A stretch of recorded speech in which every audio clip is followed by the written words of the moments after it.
Eto para sa mga nagsasabi na, "Ang mahal naman ng tinda, bakit doon mura lang?" Guys, wag niyong sasabihin yan sa nagtitinda. Kasi hindi niya alam kung ano yung sacrifice niya sa pamumuhunan, sa effort na ginagawa niya sa pagpunta sa grocery, sa pagba-budget ng puhunan, sa stress.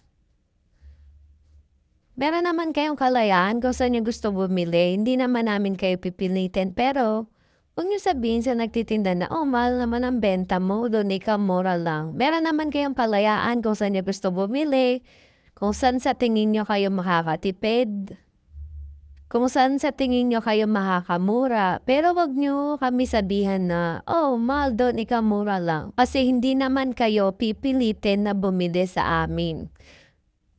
Kasi yung stress na dinaranas namin sa business namin ay hindi gano'n kadali. Hindi gano'n kadali, guys. Kaya huwag niyo sabihin na, "Oh, mahal ng benta mo do'n, ikaw mura lang." So, ako pa mag-a-adjust kung ayaw mong bumili, eh, 'di wag. Hindi naman kita pinipilit, eh.